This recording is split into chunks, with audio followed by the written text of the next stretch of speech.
यं बुद्धो सेठो परिवन्न शुचे समाधिमानंत रिकयमाहु समाधिना तेन समो न विचति इदं पिधं मे रतनं पनीतं एतेन सच्चेन सुवति होतु।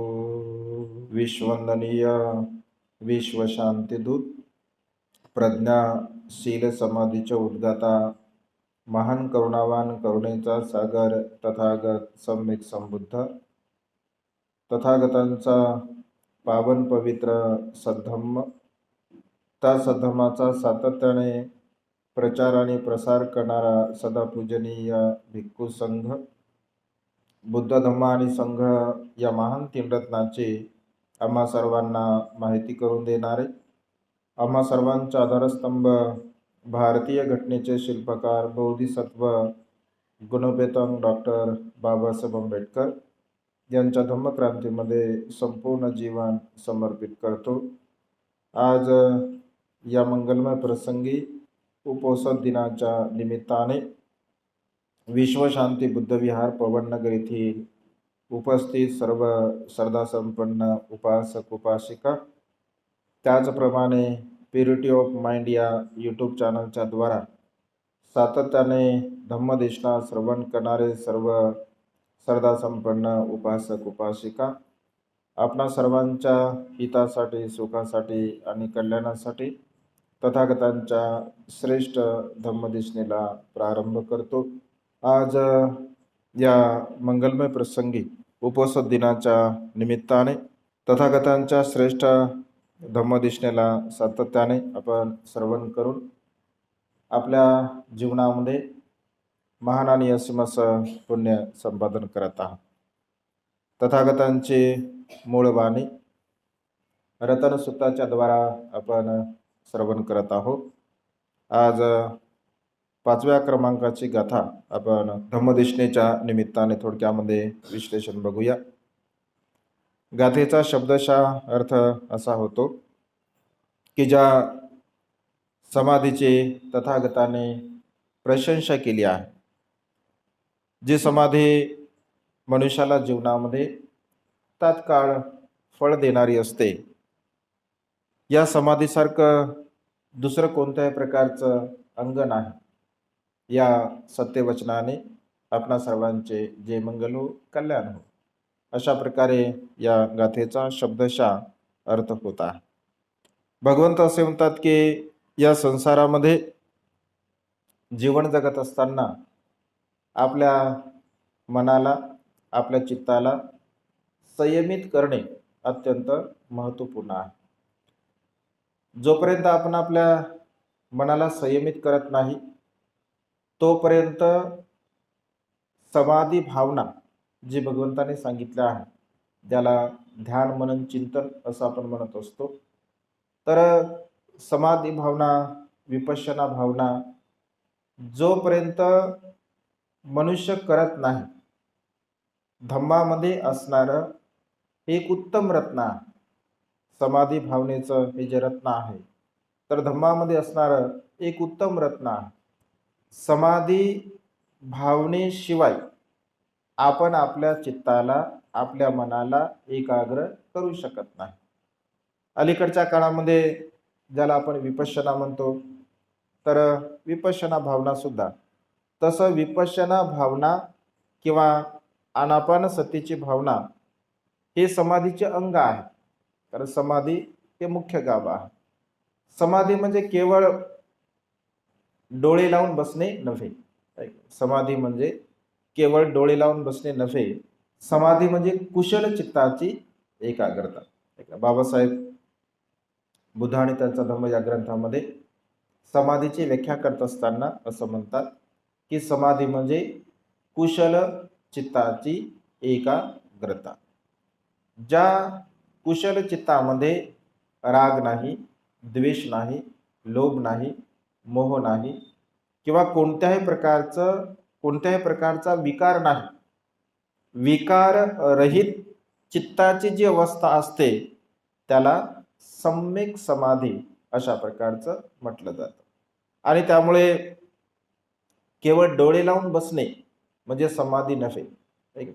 बगळा सुद्धा डोळे लावून बसतो, बगळा सुद्धा डोळे लावून बसतो की नाही, म्हणजे त्याची काय समाधी आहे का? मग त्याने डोळे लावून बसला तो एकदम छान असा नदीच्या किनाऱ्यावरती, आणि त्याने जर डोळे लावून बसला असेल तर त्याला समाधी नाही म्हणता येत.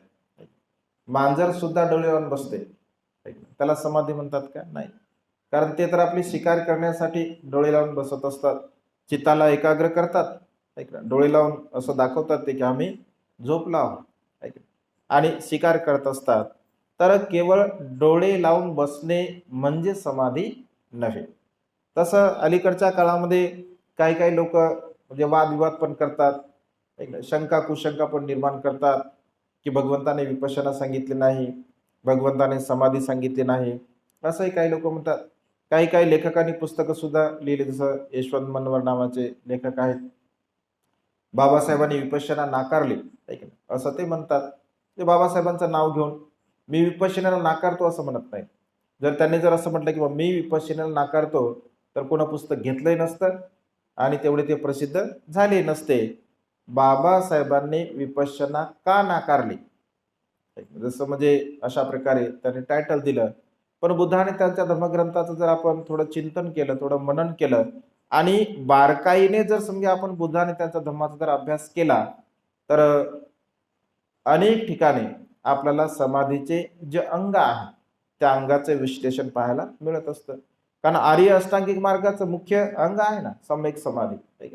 किंवा आनापानसतीची भावना सुद्धा सिद्धार्थ गौतम जांभळाच्या झाडाखाली असताना आनापानसतीची भावना करतात. किंवा अन्य सिद्धार्थ गौतम आलाराम कलाम यांच्याकडून जेव्हा तत्वज्ञान आत्मसात करतात, उदकराम पुताकडून जेव्हा तत्वज्ञान आत्मसात करतात, तर उदकराम आलार कलामाकडे 7 प्रकारच्या ध्यानाच्या पायऱ्या ते शिकत असतात. उदकराम पुताकडे 8वी ध्यानाची पायरी ते शिकत असतात. म्हणजे असे अनेक उदाहरण आपल्याला बुद्धाने त्यांच्या धर्मग्रंथामध्ये समाधीच्या संदर्भामध्ये पाहायला मिळतात. पण तरी सुद्धा एक विपश्यना समाधीपेक्षा विपश्यना ही जास्त समोर आलेली आहे. आणि त्यामुळे अनेक लोकांना असं वाटतं की गोयंका गुरुजींनी जी विपश्यना आणली तर ती विपश्यना मनुष्याला शांत करते.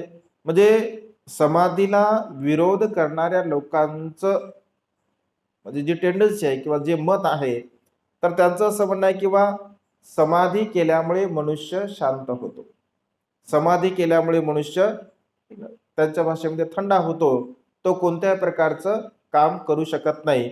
म्हणजे क्रांतीला प्रतिक्रांती विपश्यना आहे असं काही लोकांचं म्हणणं आहे.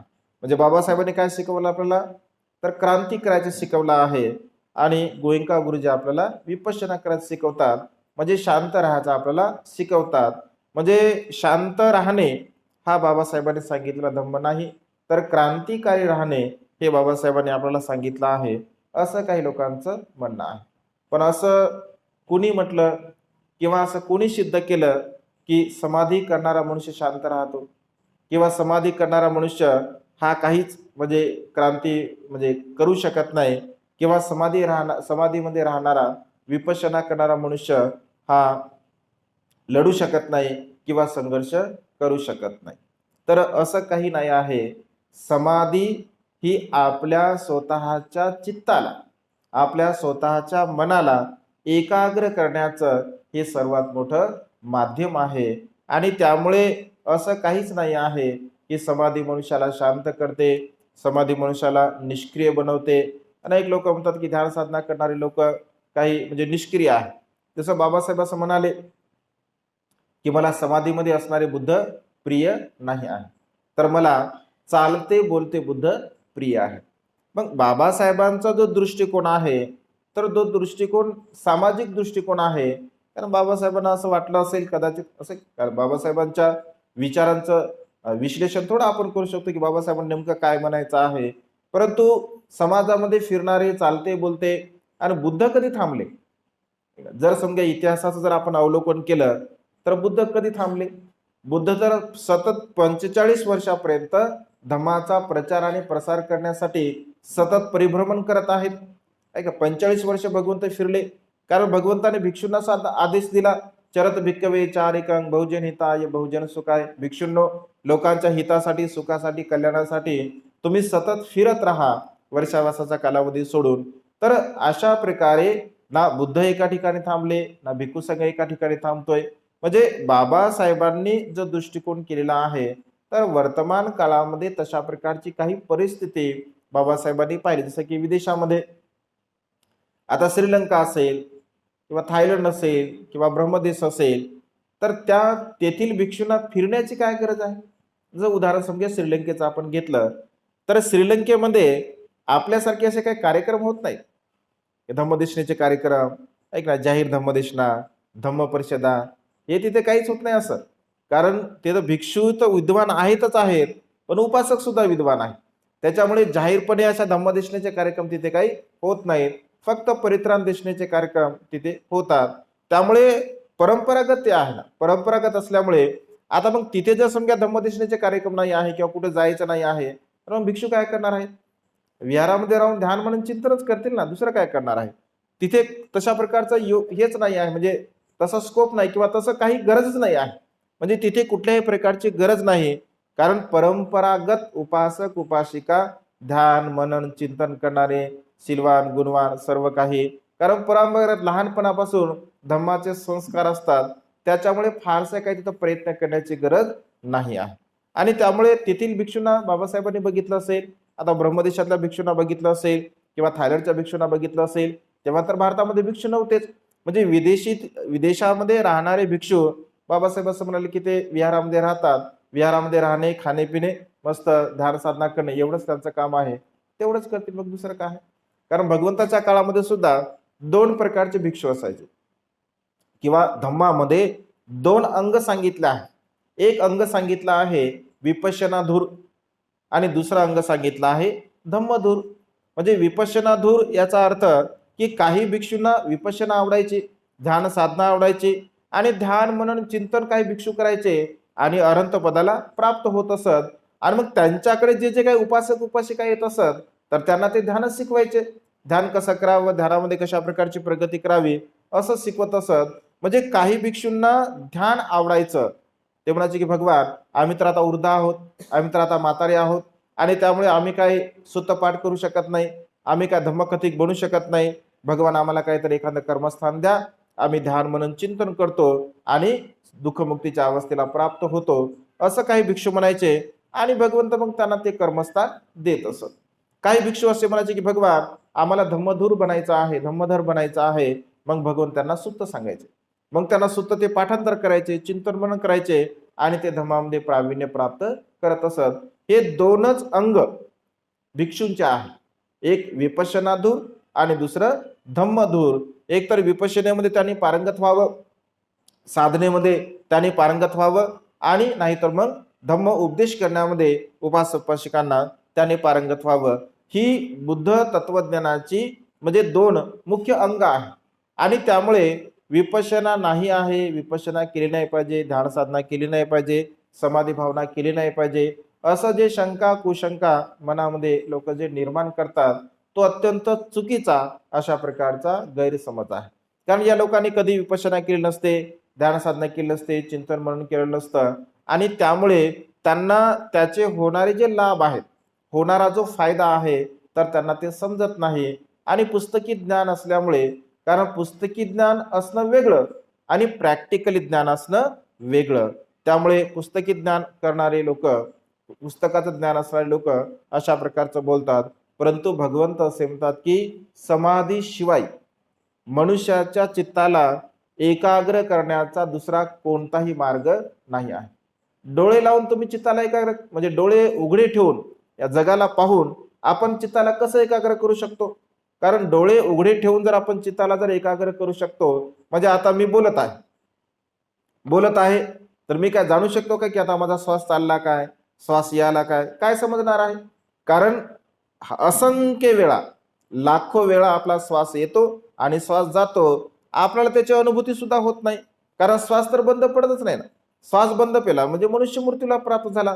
त्याच्यामुळे कंटिन्यू आपण श्वास घेत आहोत, श्वास सोडत आहोत, श्वास घेत आहोत, आपण श्वास सोडत आहोत. परंतु बोलत असताना, डोळे उघडून ठेवत असताना श्वासावरती आपण लक्ष केंद्रित कसं करणार आहोत? श्वासाला लक्ष केंद्रित करण्यासाठी, चित्ताला एकाग्र करण्यासाठी आपल्याला शांत बसावं लागेल, आपल्याला संयम ठेवावा लागेल. आणि जर शांतपणे संयम ठेवून जर आपण आपल्या चित्ताला एकाग्र करत असेल तर खऱ्या अर्थाने समाधी भावना आपण प्राप्त करू शकतो. आणि त्यामुळे बुद्ध तत्वज्ञानाचं मुख्य अंग आहे समाधी भावना करणे.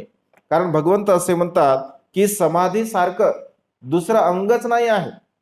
मनुष्याला जर दुःखमुक्तीच्या मार्गाकडे जर वाटचाल करायची असेल तर समाधी शिवाय दुसरं कुठल्याही प्रकारचं अंग नाही आहे. आणि विपश्यना हा जो शब्द आहे तर बौद्ध साहित्यामध्ये हा शब्द आहे, हा काही वेगळा कुठून आलेला शब्द नाही आहे. धम्मपद अठ्ठकथा जर आपण वाचन केलं तर प्रत्येक ठिकाणी भगवंताने विपश्यना या शब्दांचा प्रयोग केलेला आहे. विपश्यना म्हणजे विशेष रूपाने पाहणे, विशेष रूपाने पाहणे.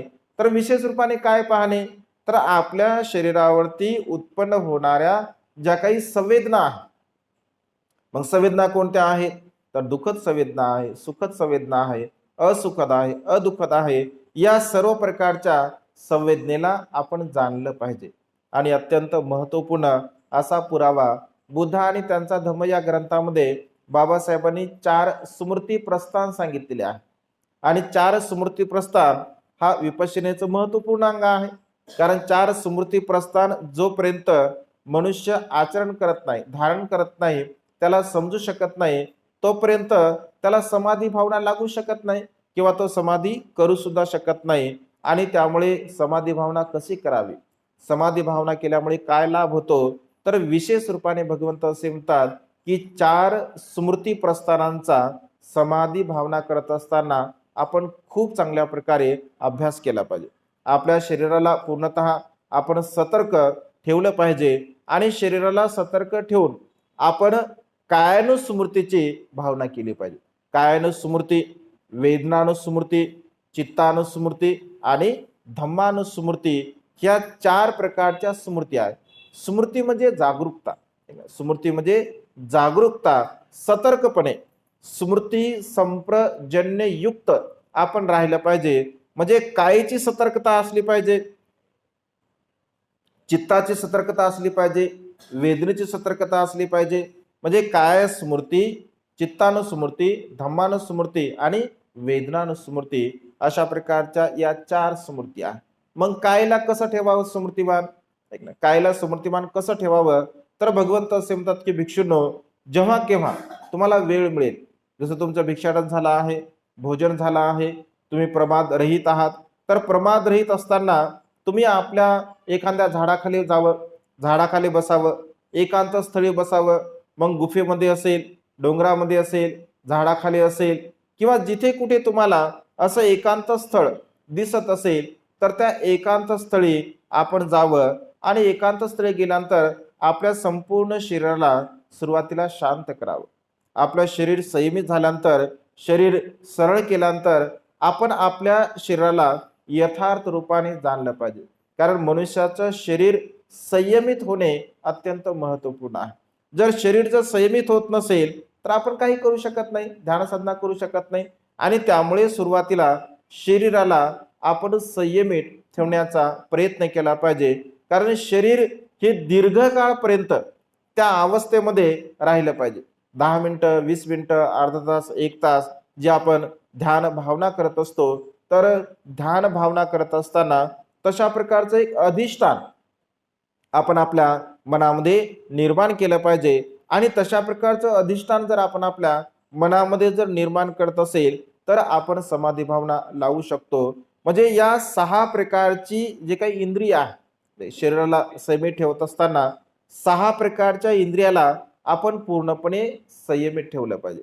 मग 6 प्रकारच्या इंद्रियाला कसं संयमित ठेवलं पाहिजे? तर डोळे आपण लावतो, जे समाधी भावना करत असताना आपण डोळे लावत असतो, तर डोळे लावत असल्यामुळे जे बाह्य रूप आहे त्या बाह्य रूपाला आपण पाहू शकत नाही. पण असं नाही आहे की डोळे लावले म्हणजे बाह्य रूपाला आपण पाहू शकत नाही. जर तुम्ही चिंतन केलं तर बाह्य रूपाला सुद्धा तुम्ही पाहू शकता आणि त्यामुळे तुम्हाला तुमच्या चक्षु इंद्रियावरती पूर्णतः संयम ठेवावा लागेल. चक्षु इंद्रियाला पूर्णपणे संयमित ठेवावं लागेल. तुमच्या स्रोत इंद्रियाला जे काही इतरचा इकडला तिकडला आवाज वगैरे येत असतो त्याला सुद्धा तुम्हाला संयमित ठेवावं लागेल. जो काही गंध आहे या गंधाला सुद्धा तुम्हाला संयमित ठेवावं लागेल. जो काही स्पर्श आहे या स्पर्शाला तुम्हाला संयमित ठेवावं लागेल. म्हणजे डोळ्याने, कानाने, नाकाने, शरीराने आणि मनाने उत्पन्न होणाऱ्या ज्या ज्या काही वेदना संवेदना आहेत त्या सर्व प्रकारच्या संवेदनेला तुम्ही जाणलं पाहिजे. कारण कायाने स्मृती करत असताना आपण चिंतन मनन केलं पाहिजे की माझी ही जी काया आहे, माझी काया ही नष्ट होणारी आहे, क्षणभंगुर आहे, परिवर्तनशील आहे, बदलणारी आहे. म्हणजे कायेच्या प्रती अशा प्रकारचा अनित्य भाव आपण जाणला पाहिजे. कारण शरीराच्या प्रती मनुष्याला आसक्ती आहे, शरीराच्या प्रती मनुष्याला आसक्ती आहे आणि शरीराच्या प्रती आसक्ती असल्यामुळे मनुष्य या शरीराची सत्यता जाणू शकत नाही. पण कायानुस्मृतीची भावना करणारा मनुष्य आपल्या शरीराच्या प्रती कधी आसक्त राहत नाही. मग कायानुस्मृती कशी करावी, तर भगवंत असे म्हणतात की सतत आपण चिंतन मनन केलं पाहिजे की मी मरणधर्मी आहे. कायानुस्मृती कशी करायची की मी मरणधर्मी आहे. म्हणजे सतत आपण असं म्हणलं पाहिजे की मी मरणधर्मी आहे. आता मरण शब्द जेव्हा आपण ऐकतो, आता खरंच म्हणजे स्वतःला जर आपल्याला म्हणायचं असेल किंवा मी मरणधर्मी आहे, मी एक ना एक दिवस मरणार आहे, मरण शब्द आपल्या कानावरती पडला का आपल्याला दुःख होते. मृत्यू हा शब्द आपल्या कानावरती पडला का आपल्याला दुःख होते. कारण मृत्यूच्या संदर्भामध्ये आपल्या मनामध्ये जी धारणा निर्माण केल्या गेली, म्हणजे जे आपल्याला वरती संस्कार त्याचे झाले, तर ते संस्कार हे भीतीचे झालेले आहे, ते संस्कार हे दुःखाचे झालेले आहे. आणि त्यामुळे मृत्यू हा शब्द ऐकल्याबरोबर आपल्याला दुःख होत असते. परंतु ते सत्य नाही का? आपण जर जर चिंतन मनन केलं, समजून घ्या, तर ते सत्य नाही का? म्हणजे आपण मरणार नाही का? एक ना एक दिवस तर आपण मरणारच आहोत. आज नाही तर उद्या आपण मरणार आहोत. मृत्यू हे मात्र सर्वश्रेष्ठ सत्य आहे. तरी सुद्धा मनुष्य या सत्याला स्वीकारत नाही, या सत्याला स्वीकारण्याचा तो विचार सुद्धा करत नाही. भगवंत असे म्हणतात की तेच तर दुःखाचं कारण आहे. कारण आपण सत्याला स्वीकारत नाही आणि सत्याला न स्वीकारल्यामुळे आपल्याला दुःख होते, आपण शोकग्रस्त होतो, आपण भयग्रस्त होतो. त्यामुळे सातत्याने आपण चिंतन केलं पाहिजे की मी मरणधर्मी आहे, माझा स्वभाव हा मरणधर्मी आहे, मी केव्हा कुठे आणि कधीही मृत्यूला प्राप्त होऊ शकतो, माझे हे संपूर्ण शरीर नासक आहे.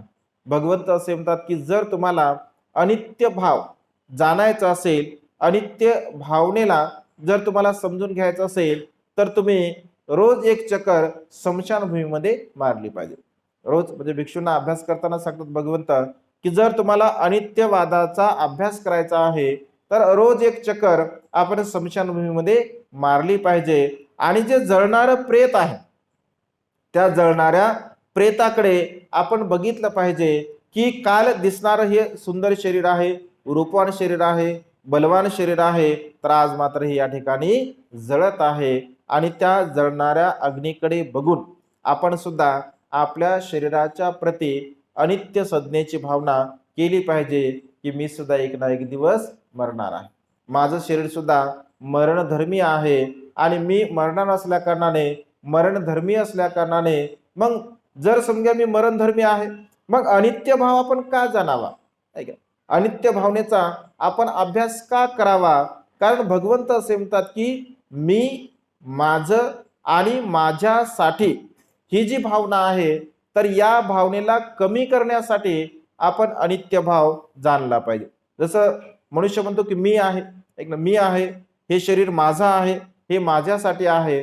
म्हणजे शरीराच्या प्रती असणारी जी आसक्ती आहे, मी, माझं आणि माझ्यासाठी, या आसक्तीला तुम्हाला जर कमी करायचं असेल तर तुम्ही शरीराच्या प्रती जो अनित्य भाव आहे ज्याला कायानुस्मृती असं म्हटलेलं आहे, कायानुस्मृती करत असताना म्हणजे सत्य जर मनुष्य जाणत असेल, सत्य जर मनुष्य स्वीकारत असेल, तर तो निश्चितपणे त्या भावनेला जाणू शकतो. एक प्रसंग तुम्हाला सांगतो, म्हणजे वर्तमान काळातील, की मनुष्य या कायानुस्मृतीची भावना करणारा मनुष्य मनाने किती प्रगल्भ असतो, त्याची मनाची जी मानसिकता आहे ती किती प्रगल्भ असते. एक अशाच प्रकारचं परिवार असतो आणि त्या परिवारामध्ये म्हणजे 3 लोक असतात, पती पत्नी असतात आणि मुलगा असतो.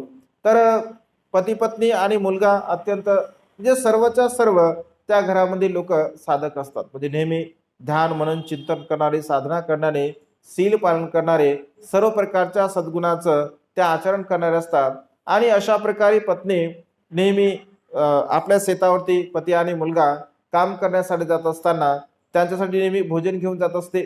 तर जेव्हा शेतावरती काम करणारा जो त्यांचा मुलगा असतो, तर त्यांचा मुलगा मृत्यूला प्राप्त होत असतो, म्हणजे त्याला सापदंश करतो आणि मृत्यूला प्राप्त होतो. तर पती आपल्या पत्नीला एक निरोप पाठवते की तू रोज येताना आपल्या तिघांसाठी 3 म्हणजे भाकरी घेऊन येत आहे, परंतु आज मात्र तू केवळ 2च भाकरी घेऊन ये. आणि पत्नी घेऊन येत असते. मग तिला कळतं की नेमकं काय झालं, तर तो म्हणतो की मुलगा अशा अशा प्रकारे मृत्यूला प्राप्त झाला. तर म्हणजे कधी कधी मनुष्याला विश्वास वाटत नाही, परंतु ही सत्य घटना आहे की ते दोघही ध्यान मनन चिंतन करणारे असल्या कारणाने मुलगा मृत्यूला प्राप्त झाल्यामुळे त्यांना कोणत्याही प्रकारचं दुःख नाही झालं, कुठल्याही प्रकारचं दुःख नाही झालं. कारण भगवंत तर असे म्हणतात की मनुष्याचं जे स्वभाव आहे किंवा शरीर आहे, हे शरीर तर मरणधर्मी आहे. कारण मृत्यू हा सतत कुठे ना कुठे केव्हा ना केव्हा मनुष्याचा पाठलाग करत असतो आणि त्यांनी कुठल्याही प्रकारचं दुःख न करता, शोक न करता आणलेलं जे भोजन आहे भोजन ग्रहण केलं आणि आपल्या मुलाचा अंत्यसंस्कार त्यांनी पूर्ण केला. ही मानसिकता ध्यान साधना, ध्यान मनन चिंतन जेव्हा आपण करत असतो आणि कायानुस्मृतीची भावना केल्यानंतर अशा प्रकारे मनाची मानसिकता आपण निर्माण केली पाहिजे. परंतु मृत्यूच्या म्हणजे शरीराच्या प्रती आपल्याला आसक्ती असते, लोभ असते आणि जेव्हा मनुष्य मृत्यूला प्राप्त होतो तर मग आपण आक्रोश करतो, रडतो, क्रुंदन करतो, विलाप करतो. आणि रडणे, क्रुंदन करणे, विलाप करणे हे दुःखाचं कारण आहे असं भगवंतांनी म्हटलं आहे. कारण अशा प्रकारचं तुम्ही कितीही जरी दुःख केलं, तुम्ही कितीही रडले, तुम्ही कितीही आक्रोश केला, तुम्ही कितीही वेदना उत्पन्न केला, तरी सुद्धा मृत पावलेला व्यक्ती पुन्हा जिवंत होणार आहे का? होणारच नाही आहे. कारण ते सत्य आहे आणि त्या सत्याला जर तुम्हाला स्वीकारायचं आहे, मी माझा आणि माझ्यासाठी या भावनेला जर तुम्हाला स्वीकारायचं आहे, तर कायानुस्मृतीची भावना तुम्ही केली पाहिजे. कायानुस्मृतीची भावना सतत आपण त्याचं चिंतन मनन करण्याचा प्रयत्न केला पाहिजे. आणि जर कायानुस्मृतीची भावना आपण करत असेल तर या एका स्मृती भावनेला आपण जाणत असतो.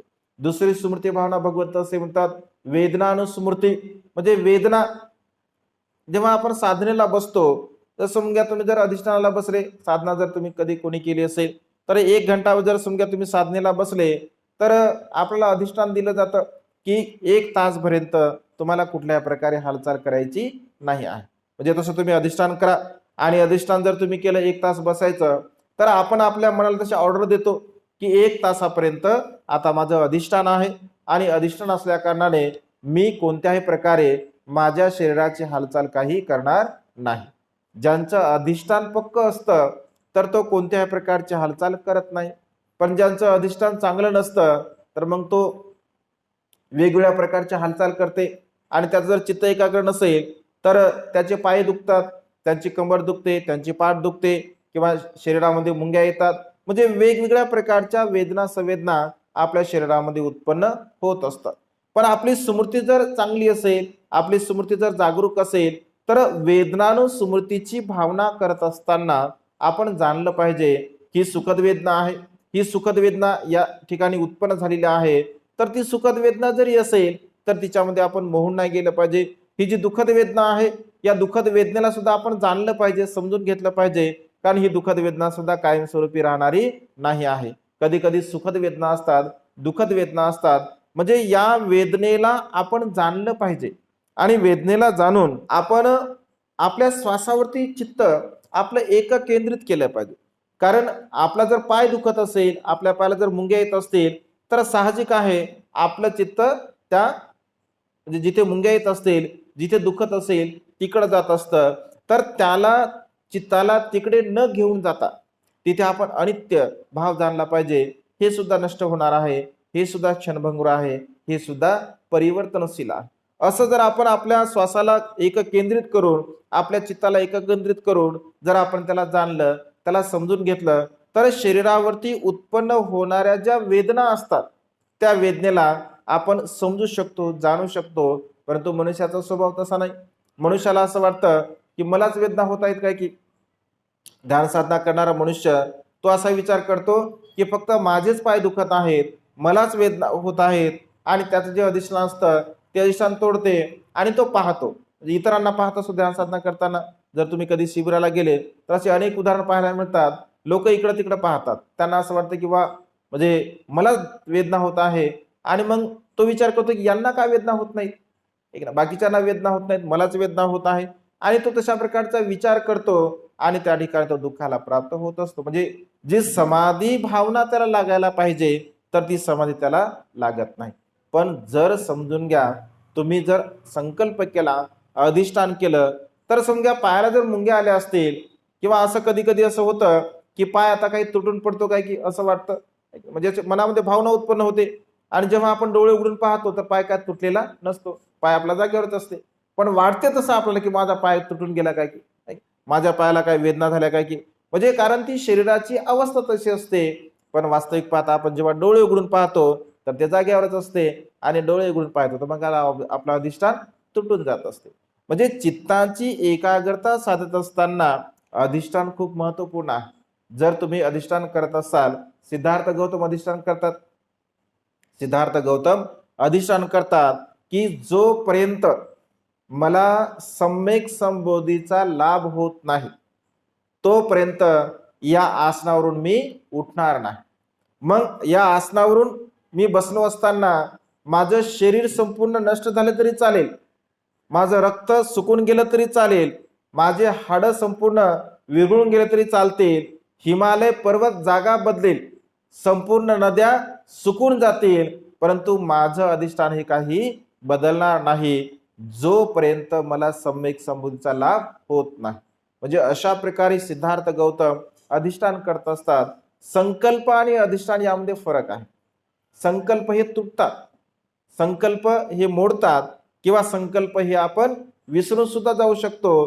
म्हणजे संकल्प हे काही काळापुरते तुमच्या मर्यादित मनामध्ये राहतात, परंतु अधिष्ठान जर आपण केलं असेल तर ते अधिष्ठान आपण पूर्ण केलंच पाहिजे.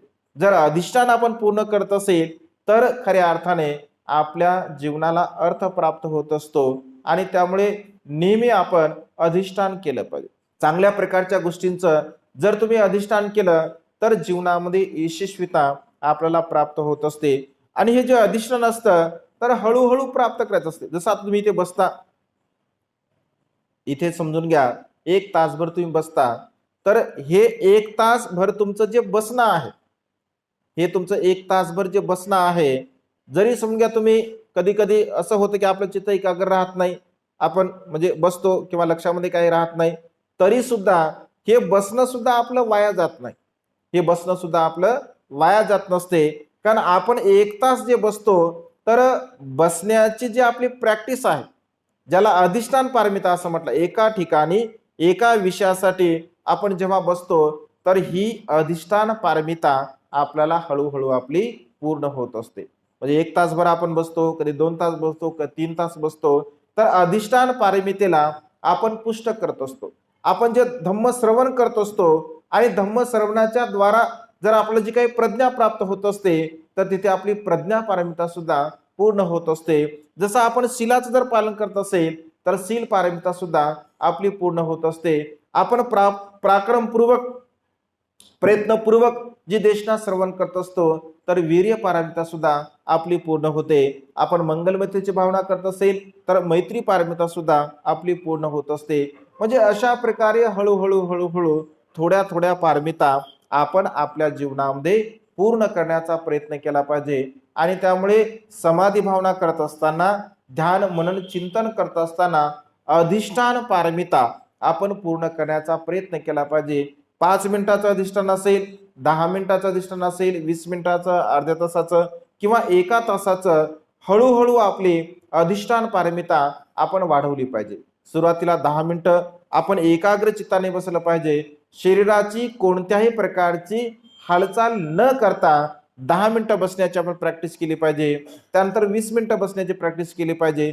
हळूहळू हळूहळू अशा प्रकारे किमान 1 तासभर आपण जर बसलो असेल तर 1 तासभरापर्यंत कोणत्याही प्रकारे शरीराची हालचाल होणार नाही.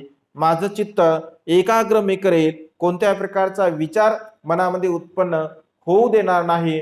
अशा प्रकारची पारमिता अधिष्ठान आपण केलं पाहिजे. आणि हे अधिष्ठान आपण केव्हा करू शकतो? जेव्हा आपल्या शरीरावरती उत्पन्न होणाऱ्या ज्या संवेदना आहेत, ज्या वेदना आहे, ज्या सुखद वेदना आहे, दुःखद वेदना आहे, असुखद आहे, अदुःखद आहे, या सर्व प्रकारच्या वेदनेला वेदनानुस्मृतीची भावना आपण केली पाहिजे. म्हणजे वेदनानुस्मृती, वेदना उत्पन्न झाली आहे तिला जाणणे, या ठिकाणी ही वेदना उत्पन्न झाली आहे, नष्ट होणारी आहे, क्षणभंगूर आहे, परिवर्तनशील आहे, काही वेळामध्ये ही संपणारी आहे, असं आपण सातत्याने चिंतन मनन केलं पाहिजे. आणि वेदनानुस्मृतीची भावना सुद्धा आपण त्याची प्रॅक्टिस केली पाहिजे. समाधी भावना करत असताना हे दुसरं स्मृती भावना आपण धारण केली पाहिजे. त्यानंतर धम्मानुस्मृती, म्हणजे धम्मानुस्मृती जी आहे, तर धम्मानुस्मृती म्हणजे जे धम्म आहे, म्हणजे उत्पन्न होणारे जे आपल्या मनावरती जे धम्म आहे मनामध्ये, त्या धम्माला सुद्धा आपण जाणलं पाहिजे, आपण समजून घेतलं पाहिजे. कारण जोपर्यंत आपण धम्म जाणत नाही, धम्म तत्वाला जाणत नाही, धम्म सिद्धांताला जाणत नाही, धम्म सिद्धांत धम्म तत्व आपण यथार्थ रूपाने जाणलं पाहिजे, समजून घेतलं पाहिजे. म्हणजे धम्मामध्ये असणारे जे काही गुण आहे, कारण समाधी भावना भगवंत सांगतात, समाधी भावना सांगत असताना धम्माचं हे मुख्य अंग आहे असं भगवंतांनी म्हटलं आहे. मग धम्म कोणता आहे? तर स्वाखातो भगवता धम्मो, म्हणजे सुव्याख्यात भगवंताचा धम्म आहे, जी आपण धम्मवंदना म्हणतो. तर त्या वंदनेमध्ये असणारे जेवढे काही 6 गुण आहेत, तर त्या 6 गुणाला यथार्थ रूपाने आपण जाणलं पाहिजे, समजून घेतलं पाहिजे, त्याच्या अर्थाला आपण जाणून तो धम्म आपल्यामध्ये प्रतिष्ठित करण्याचा आपण प्रयत्न केला पाहिजे. जर तो धम्म प्रतिष्ठित करण्याचा जर आपण प्रयत्न करत असेल तर धम्मानुस्मृतीची भावना, म्हणजे धम्मामध्ये असणारे जे काही 6 गुण आहे, त्या 6 गुणाला यथार्थ रूपाने आपण जाणलं पाहिजे, त्याचं आचरण केलं पाहिजे, त्याचं चिंतन मनन केलं पाहिजे. हे रत्नसूत्र संपल्यानंतर बुद्धामध्ये असणारे जे 9 गुण आहेत, त्या 9 गुणावर आपण एक प्रवचन करणार आहोत. धम्मामध्ये असणारे जे 6 गुण आहेत, त्या 6 गुणाचं विश्लेषण सुद्धा आपण सांगणार आहोत. आणि संघामध्ये असणारे जे 9 गुण आहेत, कारण रत्नसूत्रामध्ये बुद्ध गुणांचं वर्णन केलं, धम्म गुणांचं वर्णन केलं आणि संघ गुणांचं वर्णन केलं. तर ह्या गाथा संपल्यानंतर बुद्धामध्ये असणारे 9 गुण कोणते, धम्मामध्ये असणारे 6 गुण कोणते आणि संघामध्ये असणारे 9 गुण कोणते, यावरती आपण सविस्तरपणे चर्चा करणार आहोत, देशना श्रवण करणार आहोत. म्हणजे अशा प्रकारे या धम्माला, धम्म तत्वाला आपण जाणण्याचा प्रयत्न केला पाहिजे. म्हणजे धम्मानुस्मृतीची भावना आपण करतो. आणि त्यानंतर चित्तानुस्मृती, चित्तानुस्मृती अत्यंत महत्वपूर्ण आहे. मनामध्ये उत्पन्न होणाऱ्या विचाराला आपण जाणलं पाहिजे, समजून घेतलं पाहिजे. कारण मनुष्याचं मन हे चंचल आहे, मनुष्याचं मन चंचल आहे, दुर्दम्य आहे. मन ओढाय ओढाय उभ्या पिकातल ढोर, किती हाकला हाकला परी येई पिकावर, असं बहिणाबाई चौधरी म्हणतात. म्हणजे मन ओढाय ओढाय, मन मनुष्याचं एवढं धावपळ करणार आहे. म्हणजे कधी कुठे, ज्याप्रमाणे एखादं जनावर आहे, म्हणजे जनावराला कितीही जरी हाकललं असेल तरी सुद्धा ते जनावर म्हणजे जिकडे पीक आहे त्या पिकाकडे जात असतं, त्याला तुम्ही किती हाकला. अगदी या जनावराप्रमाणे मनुष्याचं मन आहे असं त्यांनी म्हटलं आहे. म्हणजे जी गोष्ट करू नको म्हटलं तर त्या ठिकाणी ती मनुष्याचं मन करत असते. म्हणजे मनाला संयमित ठेवणे आणि ध्यान साधना करत असताना, जेव्हा तुम्ही चिंतन मनन करता, ध्यान साधना करता, ध्यान साधना करत असताना जी गोष्ट आपल्याला करू नये किंवा जी गोष्ट आपल्याला आठवू नये, म्हणजे जी स्मरणामध्ये येऊ नये असं वाटतं. परंतु जर तुम्ही अनुभव घेतला असेल, जर तुम्ही ध्यान मनन चिंतन केलं असेल किंवा एखादं शिबिर वगैरे जर तुम्ही केलं असेल, तर शिबिरामध्ये ज्या गोष्टी आपण कधीच मनामध्ये विचार सुद्धा आणत नाही किंवा ज्या गोष्टीबद्दल आपण कधी चिंतन मनन सुद्धा करत नाही, अशाही गोष्टी आपल्याला तिथे आठवतात. का आठवतात? कारण तिथं दुसरं काही कामच नसते. दुसरं काय काम आहे? एक तर श्वासावरती लक्ष केंद्रित करणे, येणारा श्वास जाणणे, जाणारा श्वास जाणणे. आणि कधी कधी मन म्हणते की काय हे श्वास श्वास बघत राहायचं. लगे कधी भूतकाळात जाते मनुष्याचं मन, कधी मग वर्तमान काळामध्ये येते, कधी भविष्यामध्ये जाते. म्हणजे भूत भविष्य वर्तमान काळामध्ये ते कोलांउड्या घेत राहते. भूतकाळातून लगे वर्तमानात कळते, वर्तमान काळामध्ये लगे भविष्य काळामध्ये जाते. कारण मनुष्याचे तर चिंचल आहे. आणि पुन्हा मग आपल्याला आवाज येतो की सतर्क रहे, जागरूक रहे. अर मी तर गेलो दुसरीकडे. असं होतं कधी कधी ध्यान साधना करत असताना. म्हणजे सतर्क रहे म्हटलं की मग ते असं वाटतं की अरे मी तर दुसरीकडेच गेलो. आणि मग पुन्हा मनुष्याला वाटतं अरे नाही, श्वासावर यायला पाहिजे, एकदा श्वास घेतला पाहिजे, श्वास येणे श्वास सोडणे, अशा प्रकारचं आपण कार्य करत असतो. कारण मनुष्याचा हा जो स्वभाव आहे, जसा अधिष्ठान आहे, अधिष्ठान समजा आपण केलं आणि बसलो आणि ध्यान साधना करताना शिबिरामध्ये आपण बसत आहोत आणि शेवटी असा शब्द कानावरती पडला की असं एकदम असा अंतर्मनातून असा आनंद खुलतो. हा, आता मात्र वेळ झाली, आता वेळ संपली, आता आपली झोपाची वेळ झालेली आहे, असं अनेक लोकांना वाटतं. म्हणजे भवतु सब मंगलम हा शब्दाचा आनंद ध्यान साधना करणाऱ्या माणसाला मात्र होत असतो. तो शब्द ऐकला की त्याला वाटतं की आता शिबिर संपलं, आजचं सेशन संपलं, गेला एक दिवस बस. या समाधानामध्ये काही काही लोक राहतात, त्यांचं काहीच नसतं किंवा ते 10 दिवस कसे तरी गेले पाहिजे असं काही लोकांना वाटतं. आणि असंच करतात लोक काही काही शिबिर. आणि मग त्याची क्वांटिटी असते. एक शिबिर झालं, 2 शिबिर झालं, 3 शिबिर झालं, 4 शिबिर झालं, पण केवळ क्वांटिटी करून काही उपयोग होत नाही. जर तुम्ही म्हणजे माझा ऑब्झर्व आहे, म्हणजे जेवढे जास्त शिबिरे करणारे जे लोक असतात ना, सगळ्यात जास्त राग त्यांनाच येतो. सगळ्यात जास्त राग त्यांना येतो. म्हणजे जर तुम्ही त्यांना बघितलं ना, म्हणजे त्यांना परीक्षा घेण्याची एक म्हणजे सोपी आयडिया आहे, सांगतो मी तुम्हाला. जसं ऑनलाईन आहे, नंतर मी एडिट करणार आहोत याला. सोपी आयडिया आहे. म्हणजे ध्यान साधना करणाऱ्या मनुष्याने समजा अनेक शिबिरे केले आणि त्याने जर तुम्हाला विचारलं की तुम्ही शिबिरे केले का, जर तुम्ही समजा नाही म्हटलं की त्याची चेहरा तुम्ही बघा, काय मग तुमचा फायदा म्हणतात, जीवन जगून काय फायदाच नाही म्हणतात. म्हणजे त्यांना असं वाटतं की बा ध्यान साधना करणे हेच जीवनाचं अविभाज्य अंग आहे. तसं ध्यान साधना केलीच पाहिजे, ध्यान म्हणून चिंतन केलंच पाहिजे, विपश्यना भावना केलीच पाहिजे. परंतु जर समजून घ्या, जसं मी नेहमी उदाहरण सांगतो आमच्या मोठ्या भंतेचं, की मुळावचे मोठे भंते जे आहेत त्यांच्याकडे 2 उपासक येत असतात आणि 2 उपासक आल्यानंतर चर्चा करतात आणि एकाने खूप चांगले शिबिरे केले असतात, म्हणजे खूप त्यांचे दीर्घ शिबिरे झाले असतात. आणि ते भंतेजीला सांगतात, दुसरा उपासक परिचय करून देताना सांगतो की बा यांनी भंतेजी खूप शिबिरं वगैरे केले, ध्यान साधना वगैरे करतात. तर भंतेजी म्हणतात ठीक आहे, चांगली गोष्ट आहे, ध्यान साधना केली पाहिजे. पण त्यांची इच्छा असते की त्याच्यावरती अधिक चर्चा केली पाहिजे. भंतेजी काही बोलत नाही. दुसऱ्यांदा सुद्धा म्हणतात, भंतेजी म्हणतात की ठीक आहे. तिसऱ्यांदा सुद्धा म्हणतात आणि तिसऱ्यांदा म्हटल्यानंतर मग भंतेजी म्हणतात यांनी शिबिरे केले का, या मूर्खाने शिबिरे केले का, असं म्हटल्याबरोबर ते म्हणतात ओ भंतेजी मला मूर्ख म्हटलं का. भंतेजी म्हणतात बघा याने शिबिरे केले म्हणतात तुम्ही दीर्घ, मग हा मूर्ख आहे का, नाही आहे. मग मी जर याला मूर्ख म्हटलो तर याला राग कशाला आला. म्हणजे एका क्षणामध्ये त्याला तिथे राग उत्पन्न होत असतो. म्हणजे ध्यान साधना करत असताना, चिंतन मनन करत असताना जोपर्यंत आपली परीक्षा घेतली जात नाही, जोपर्यंत आपली परीक्षा घेतली जात नाही तोपर्यंत त्या व्यक्तीमध्ये असणारा संयम आपल्याला दिसत नाही. जर समजा कोणी त्याची परीक्षा घेतली असेल आणि त्या परीक्षेमध्ये जर तो पास होत नसेल तर समजून घ्यावं त्याने केवळ क्वांटिटी करण्यासाठी त्या शिबिराला केलेला आहे. प्रत्यक्ष रूपाने त्याने त्याची अनुभूती घेतली नाही किंवा त्याचा जो लाभ म्हणजे जसा त्याला व्हायला पाहिजे तशा प्रकारचा त्याला लाभ होत नाही. आणि असे असंख्य लोक आपल्याला असेच पाहायला मिळतात की ध्यान साधना करतात, शिबिर करतात, चिंतन मनन करतात.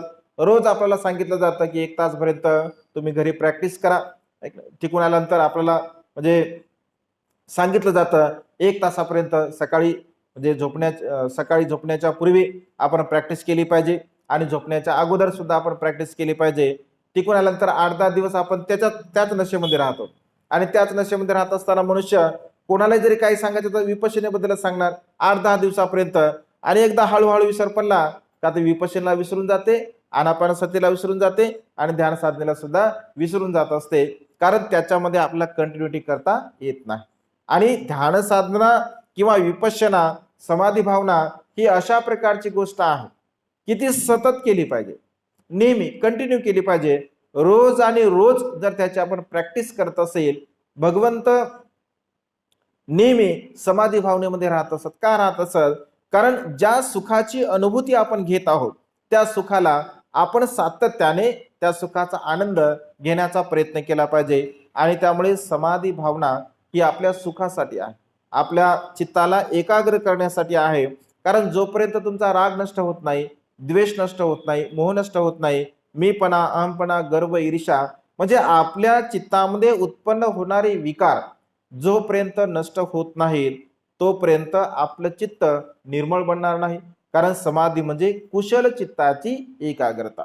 कुशल चित्त आपलं असलं पाहिजे, ज्या चित्तामध्ये राग नसला पाहिजे, द्वेष नसला पाहिजे, लोभ नसला पाहिजे, मोह नसला पाहिजे, कोणत्याही प्रकारचा विकार जर चित्तामध्ये नसेल आणि तशा प्रकारे जर मनुष्य चित्त एकाग्र होत असेल तर त्याला सम्यक समाधी अशा प्रकारचं म्हटलं आहे. आणि त्यामुळे भगवंत असे म्हणतात की धम्माच्या ठाई असणारं एक उत्तम रत्न आहे. कारण समाधी भावना करणे एक उत्तम अंग आहे. या उत्तम अंगाला आपण जाणलं पाहिजे, समजून घेतलं पाहिजे. आणि त्यामुळे समाधी भावना जे लोक करत नाहीत तर ते समाधी भावनेवरती टीका करतात किंवा विपश्यनेवरती टीका करतात, परंतु वास्तविक पाहता असं काहीही नाही आहे.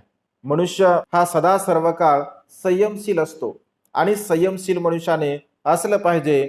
बाबासाहेबांनी आपल्याला क्रांती करण्यासाठी शिकवली आहे, ती क्रांती सुद्धा आपल्यामध्ये असली पाहिजे. पण आपल्या मनाला जर तुम्हाला संयमित ठेवायचं आहे, तुमच्या मनाला जर तुमच्या काबूमध्ये ठेवायचं आहे तर तुम्हाला समाधी भावनेशिवाय दुसरा कोणत्याही प्रकारचा पर्याय नाही आहे. आणि त्यामुळे समाधी भावना नाही आहे, समाधी भावनेमुळे शांत होतो, समाधी भावनेमुळे मनुष्य निष्क्रिय होतो, अशा प्रकारचं जे दोषारोपण अनेक लोक करतात तर त्यांचा हा अत्यंत चुकीचा गैरसमज आहे. आणि त्यामुळे सातत्याने आपण समाधी भावना आपल्या चित्ताला एकाग्र करण्यासाठी, आपल्या मनातील विकाराला नष्ट करण्यासाठी आपण तशा प्रकारची भावना करण्याचा प्रयत्न केला पाहिजे. आणि या 4 स्मृती प्रस्थानांचा आपल्याला अभ्यास करावा लागतो. समाधी भावना करत असताना, ध्यान मनन चिंतन करत असताना या 4 स्मृती प्रस्थानांचा जर आपण अभ्यास केला, त्याला चांगलं जाणलं, समजून घेतलं तरच आपली समाधी सफल होऊ शकते, अन्यथा आपली समाधी असफल होते. आणि त्यामुळे सातत्याने आपण 5 मिनिटं, 10 मिनिटं, 20 मिनिटं, अर्धा तास म्हणजे जसा जसा वेळ आपल्याला मिळतोय तशा पद्धतीने एकांत वासामध्ये आपण समाधी भावना करण्याचा प्रयत्न केला पाहिजे.